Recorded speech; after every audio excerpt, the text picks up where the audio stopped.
जो आज हमारे टॉपिक का नाम है क्रिएटिविटी मतलब सृजनात्मकता। वह योग्यता जो व्यक्ति को नित्य नवीन आविष्कार करने, तकनीकी एवं औद्योगिक विकास करने तथा जीवन को प्रगतिशील एवं सुव्यवस्थित बनाने में सहयोग प्रदान करती है, सृजनात्मकता कहलाती है। वह क्षमता व्यक्ति, समाज, देश व जाति के विकास एवं प्रगति के लिए आवश्यक होती है। अतः शिक्षालयों का यह उत्तरदायित्व है कि वे सृजनशील विद्यार्थियों को उपयुक्त वातावरण प्रदान करें तथा उनकी प्रतिभा को विकसित करने के लिए अवसर प्रदान करें, क्योंकि यही विद्यार्थी समाज एवं देश की प्रगति के शिखर पर ले जाने में सहयोग होंगे। देखिए इसमें है सृजनात्मकता। अंग्रेजी भाषा के क्रिएटिविटी नामक शब्द का हिंदी रूपांतरण है, जिसका सामान्य अर्थ सृजन करने की योग्यता अथवा रचना करने की योग्यता है। इस प्रकार सृजनात्मकता का तात्पर्य व्यक्ति के उस गुण, क्षमता या शक्ति से होता है जिसके द्वारा वह कुछ नवीन या मौलिक सृजन करता है, जैसे वैज्ञानिक द्वारा किए गए नूतन आविष्कार, चित्रकार द्वारा बनाया गया मौलिक चित्र, कवि द्वारा की गई नवीन कविता की रचना या लेखक द्वारा रचित नूतन विचारों से युक्त कृति आदि। अब मैं आपको एक एग्जाम्पल के द्वारा, जैसे एक कारपेंटर अपनी कुशलता से वैसा ही फर्नीचर बनाता है जैसी कि वह पूर्व में बना चुका है, अर्थात परंपरागत कार्य कुशलता से करता है, तो यह उसकी कुशलात्मक क्षमता है। लेकिन यदि वह फर्नीचर को नूतन ढंग से सजाता संवारता है तथा नवीन प्रकार से आकर्षक, उपयोगी एवं मितव्ययी ढंग से बनाता है, तो यह उसकी सृजनात्मक क्षमता होगी। अब मैं आपको बताना चाहूंगा कि इसमें किस किसने डेफिनेशन दी।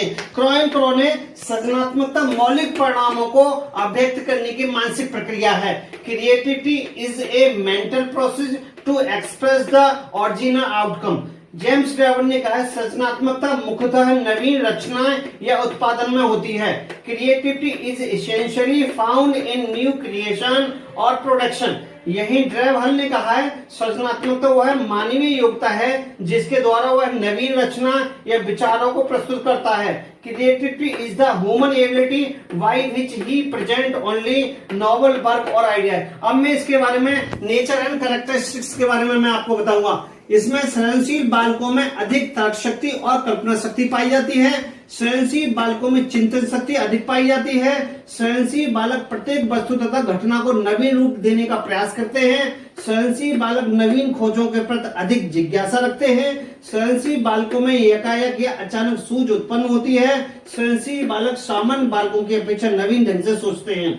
सृजनशील बालक नवीन अनुभवों को प्राप्त करने के लिए सदैव प्रयत्नशील रहते हैं। सृजनात्मकता अपसारी चिंतन पर आधारित है, जबकि बुद्धि में अविचारी चिंतन का अधिक उपयोग होता है।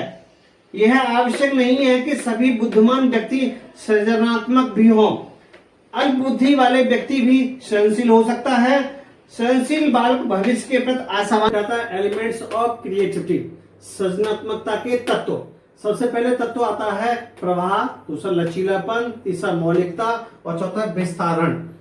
प्रवाह को फ्लुएंसी, इसमें प्रवाह से तात्पर्य किसी दी गई समस्या पर अधिकाधिक विचारों, अनुक्रियाओं को प्रस्तुत करने से होता है।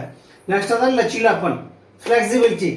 इसका अर्थ यह है कि किसी भी समस्या के आने पर उसके समाधान के लिए व्यक्ति अनेक विचारों को प्रस्तुत करता है। इसके द्वारा हमें पता चलता है कि व्यक्ति एक ही समस्या का कितने तरीके से समाधान कर सकता है। नेक्स्ट आता है मौलिकता, ओरिजिनलिटी। सृजनात्मकता में मौलिकता के गुण होते हैं, अर्थात सामाजिकता तब होगी जब नवीन विचारों या वस्तुओं की उत्पत्ति होगी। विस्तारण, लैबोरेशन, विचारों को बढ़ा चढ़ाकर कहना, एक ही विचार या भाव को बढ़ा चढ़ाकर संक्षिप्त रूप से प्रस्तुत करने से होता है। अब आता है नेक्स्ट हमारा पॉइंट आता है stage of development of creativity. सृजनात्मकता विकास, चिंतन की अवस्थाएं या विकास की अवस्थाएं या चिंतन की अवस्थाएं। इसमें 4 पॉइंट आते हैं। तैयारी, चिंतन या विचारमग्न, सूझ और विचारों को व्यक्त करना। इसमें तैयारी में आता है तैयारी जानबूझकर या बिना जानबूझकर हो सकती है, या चेतन या अचेतन में हो सकती है, जिसे किसी निबंध, कविता या पुस्तक लिखने से पूर्व व्यक्ति कुछ सूचना एकत्रित करता है, इसी को तैयारी कहते हैं। नेक्स्ट आता है चिंतन या विचारमग्न। व्यक्ति लेखन कार्य के लिए बैठता है, यह अपने विचारों को एकत्रित तथा संक्षिप्त करता है। सूझ, अकस्मात, सडन फ्लैश ऑफ इंसाइट। व्यक्ति के मस्तिष्क में जो विचार आए थे वे एक रूप में दिखाई देते हैं। यह सूझ एकाएक होती है, व्यक्ति इसके लिए विशेष प्रयास नहीं करता है। और नेक्स्ट आता है विचारों को व्यक्त करना। व्यक्ति नवीन विचारों को कागज पर व्यक्त करता है। इस अवस्था में व्यक्ति के मस्तिष्क में और विचार आते हैं, लेकिन अपनी रचनाओं को फिर से लिखता है या उसमें काट छाट करता है। इस प्रकार वह अपनी रचना को अंतिम रूप, फाइनल शब्द देता है। बच्चों, अब आता है हमारा पॉइंट सृजनात्मकता के सिद्धांत। इसमें वंशानुक्रम सिद्धांत, पर्यावरण सिद्धांत, अर्धगोलाकार सिद्धांत, मनोविश्लेषणात्मक सिद्धांत, आकस्मिक लाभप्रद सिद्धांत, संज्ञानात्मक सिद्धांत और स्वतंत्रता सिद्धांत।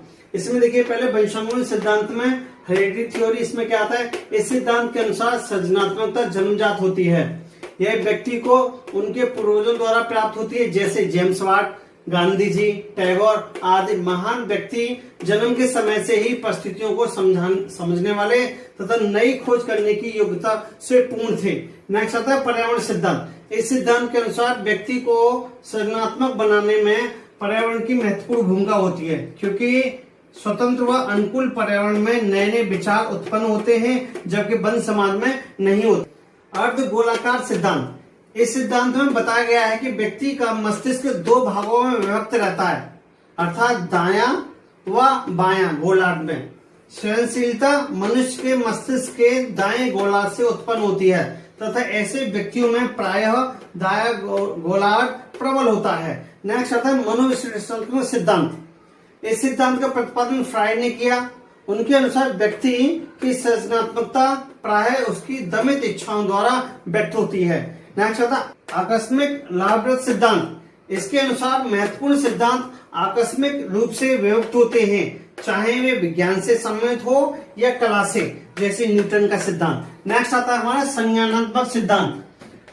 इस सिद्धांत के अनुसार यह देखा जाता है कि सृजनशील व्यक्ति किस प्रकार वस्तुओं एवं घटनाओं का प्रत्यक्षीकरण या चिंतन करता है। और आता है स्वतंत्र सिद्धांत। इस सिद्धांत का दृष्टिकोण है कि बालकों को उनकी सृजनात्मकता की सुरक्षा हेतु शिक्षकों तथा अभिभावकों को सहायता करनी चाहिए। इसलिए बालकों को प्रारंभिक प्रयास में ऋणात्मक मूल्यांकन के परिणामों से अवगत नहीं करना चाहिए। अब मैं आपको बताना चाहता हूँ आइडेंटिफिकेशन ऑफ क्रिएटिविटी, कि इनकी पहचान किस तरह से की जा सकती है। नंबर 1 है सृजनशील बालक अत्यधिक संवेदनशील होते हैं, वे किसी भी कार्य को गंभीरता से करते हैं। दूसरा आता है दूसरों के विचारों के आदान प्रदान में रुचि लेते हैं। नेक्स्ट, सृजनशील बालक भविष्य के प्रति आशावान होते हैं। ये बालक कठिन कार्यों में अधिक रुचि लेते हैं। ये बालक किसी समस्या पर स्वतः निर्णय लेने की क्षमता रखते हैं। इन बालकों में उच्च स्तर की सौंदर्यात्मक क्षमता पाई जाती है। ये जिज्ञासामयी होते हैं। बच्चों, अगर मेरा वीडियो पसंद आया हो तो लाइक कीजिए, सब्सक्राइब कीजिए और दोस्तों को सेंड कीजिए। धन्यवाद।